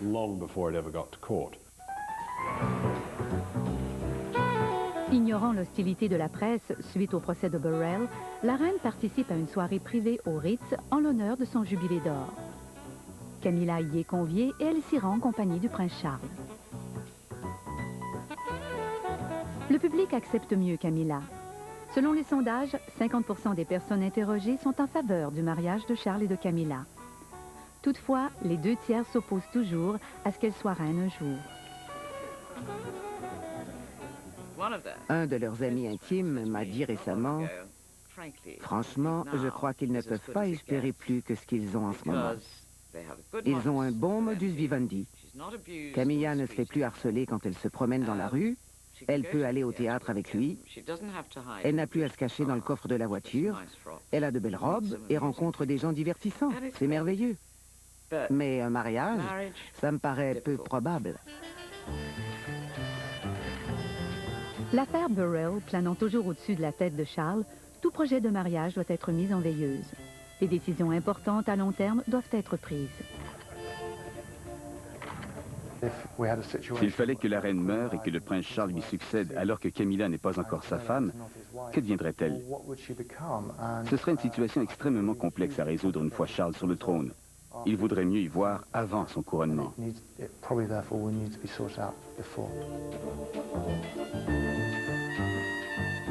Des relations publiques d'une grande efficacité, le bon sens de Camilla, l'instabilité de l'opinion publique et la mort de la princesse de Galles ont tous contribué à transformer l'image de Mme Parker Bowles. Mais l'avenir de Camilla aux côtés de Charles n'en demeure pas moins incertain. Tout dépend de l'opinion publique. Au cours des 20 dernières années, la relation de Charles avec le public et la presse a connu des hauts et des bas. Tout laisse donc croire que ses ennuis ne sont pas terminés.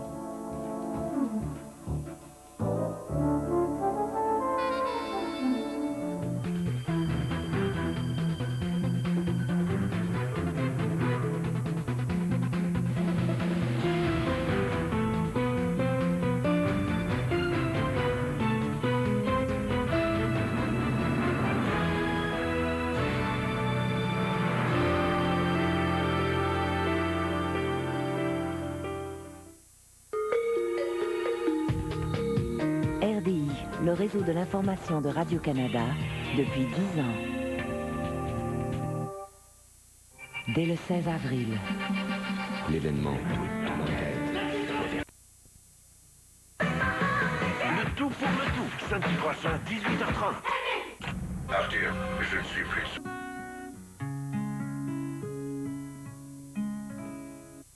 Chez Mode Plein Air, achetez un manteau de printemps. Les contre-coups de la commission Gomery. L'opposition enverra-t-elle les Canadiens aux urnes bientôt? Les championnats du monde de hockey féminin, l'or et... Mesdames et messieurs, bonsoir. Les plus célèbres conjoints de fait en Grande-Bretagne sont maintenant mari et femme. Le prince Charles a épousé Camilla Parker Bowles aujourd'hui au cours d'une brève cérémonie, sans faste ni décorum. Une cérémonie qui contrastait avec celle d'il y a 24 ans, alors qu'on célébrait les noces de Charles et de Lady Diana. Les nouveaux mariés ont donc formalisé une relation qui dure depuis plus de 3 décennies et qui ne cesse de choquer l'Angleterre et toute la famille royale. Et Guy Gendron, vous qui avez assisté à la cérémonie, il semble que ce ne soit pas terminé.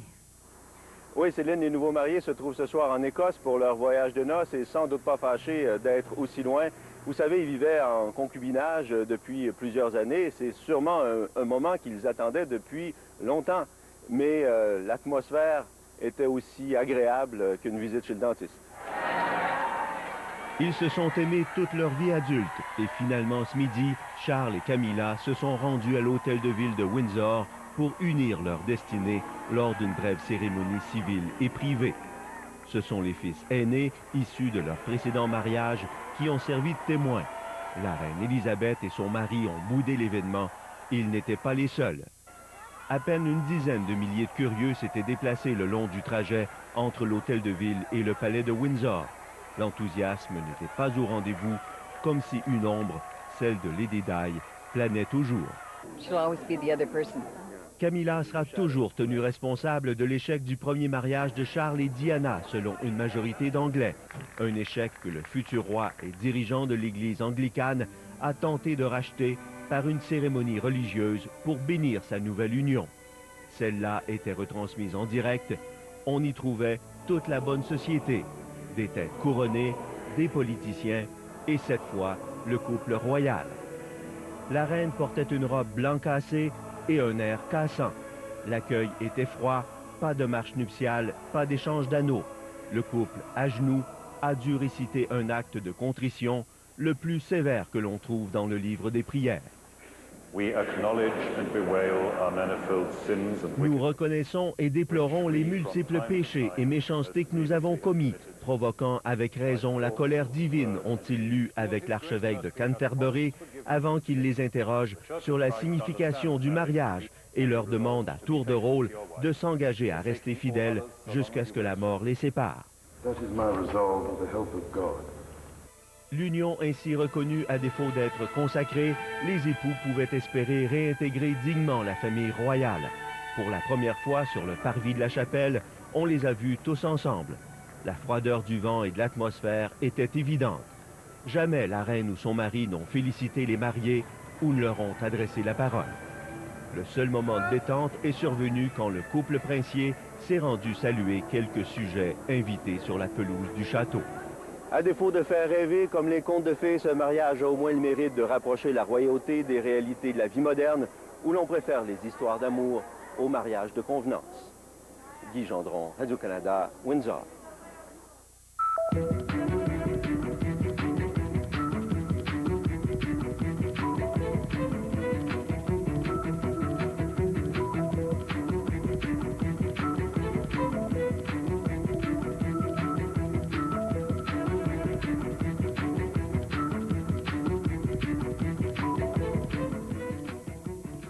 Chez nous, plusieurs milliers de personnes ont manifesté sur la colline du Parlement à Ottawa contre le projet de loi sur le mariage entre conjoints. De cela en faveur du mariage gay s'est déroulé au même moment, également sur la colline parlementaire.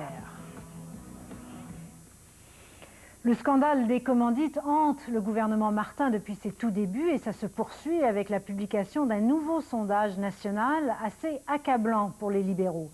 L'enquête Ipsos Reid, réalisée pour le quotidien Globe and Mail et le réseau CTV, révèle que le Parti libéral récolte 30... de l'ensemble des politiciens était complètement terni. C'est ça qui est écœurant.